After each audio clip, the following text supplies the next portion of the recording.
ಬಳ್ಳಾರಿ ಜಿಲ್ಲೆ ಕಂಪ್ಲಿ ನಗರದಲ್ಲಿ ನಿನ್ನೆಯಿಂದ 6 ದಿನಗಳ ಕಾಲ ಜೇನು ಕೃಷಿ ಕುರಿತ ತರಬೇತಿ ಕಾರ್ಯಾಗಾರ ಹಮ್ಮಿಕೊಳ್ಳಲಾಗಿತ್ತು.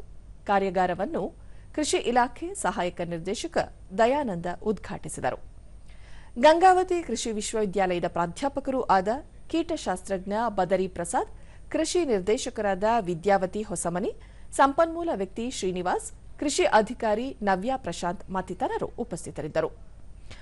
ಕಂಪ್ಲಿ ನಗರದಲ್ಲಿ ಇದೇ ಮೊದಲ ಬಾರಿಗೆ ಹಮ್ಮಿಕೊಂಡಿದ್ದ ಕಾರ್ಯಾಗಾರದಲ್ಲಿ ಬಳ್ಳಾರಿ ಮತ್ತು ವಿಜಯನಗರ ಜಿಲ್ಲೆಗಳಿಂದ ಹಲವು ಮಂದಿ ಭಾಗವಹಿಸಿ ಜೇನು ಕೃಷಿ ಕುರಿತು ಮಾಹಿತಿ ಪಡೆದುಕೊಂಡರು.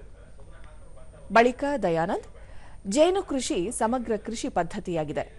ಜೇನು ಹುಳುಗಳಿಂದ ನಡೆಯುವ ಪರಾಗಸ್ಪರ್ಶದಿಂದ ರೈತರು ಬೆಳೆಯುವ ಎಲ್ಲ ಬೆಳೆಗಳಲ್ಲಿ ಇಳುವರಿ ಹೆಚ್ಚಾಗಲಿದೆ. ಇದರಿಂದ ರೈತರಿಗೆ ಹೆಚ್ಚಿನ ಆದಾಯ ಸಿಗಲಿದೆ ಎಂದರು.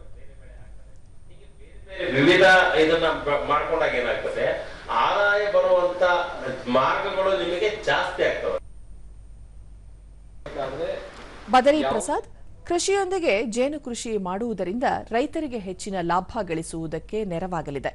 ಅಲ್ಲದೆ ಜೇನುತುಪ್ಪದಿಂದ ಸಿದ್ಧಪಡಿಸುವ ಉಪ ಉತ್ಪನ್ನಗಳಿಗೆ ಉತ್ತಮ ಬೇಡಿಕೆ ಇದೆ. ಕೃಷಿಯೊಂದಿಗೆ ಜೇನು ಉಪ ಉತ್ಪನ್ನಗಳನ್ನು ಸಿದ್ಧಪಡಿಸಿದಲ್ಲಿ ರೈತರು ಸ್ವಾವಲಂಬಿಗಳಾಗಲು ಸಹಕಾರಿಯಾಗಲಿದೆ ಎಂದು ಅಭಿಪ್ರಾಯಪಟ್ಟರು.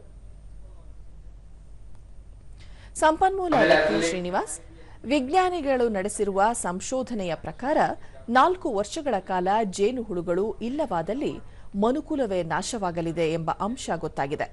ಜೇನು ಹುಳುಗಳ ಪರಾಗಸ್ಪರ್ಶದಿಂದ 90% ಕೃಷಿ ಬೆಳೆಗಳಿಗೆ ಅನುಕೂಲವಾಗುತ್ತಿದೆ ಎಂದರು.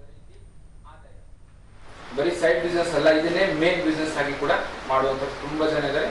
ತುಂಬಾ ಜನ ಇದರಲ್ಲಿ ಅಭಿವೃದ್ಧಿ ಹೊಂದುತ್ತಿದ್ದಾರೆ. ದೂರದರ್ಶನದೊಂದಿಗೆ ಶಿಬಿರಾರ್ಥಿ ರುದ್ರೇಶ್, ಜೇನು ಕೃಷಿಯಲ್ಲಿ ತೊಡಗಿಸಿಕೊಳ್ಳಲು ಕೃಷಿ ಇಲಾಖೆಯಿಂದ ತರಬೇತಿ ಪಡೆದುಕೊಂಡಿದ್ದು ಮುಂದಿನ ದಿನಗಳಲ್ಲಿ ಪೂರ್ಣ ಪ್ರಮಾಣದ ಜೇನು ಕೃಷಿಯಲ್ಲಿ ತೊಡಗಿಕೊಳ್ಳಲಿರುವುದಾಗಿ ತಿಳಿಸಿದರು. ನಾವು ಬಾಕ್ಸಿ ಹೆಚ್ಚಿಗೆ ಮಾಡ್ಕೊಂತ ಹೋಗ್ಬೋದು. ಅದನ್ನು ಈಗ ನಾನು ಕಲಿಯೋಣಂತ ಈ ತರಬೇತಿಗೆ ಬಂದಿದ್ದೀನಿ, ಕಲಿತಾ ಇದ್ದೀನಿ. ಈಗ 6 ದಿನ ಇದೆ, 6 ದಿನದಲ್ಲಿ ಕಲಿತು ಹೋಗ್ತಾ ಇದ್ದೀನಿ ನಾನು. ಬಸವಲಿಂಗಗೌಡ, ನಮಗೆ ಹಣ್ಣುಗಳ ತೋಟವಿದ್ದು ಯಾವುದೇ ಕೀಟನಾಶಕ ಬಳಸದೆ ಸಾವಯವ ಕೃಷಿಯಲ್ಲಿ ತೊಡಗಿಸಿಕೊಂಡಿದ್ದೇವೆ.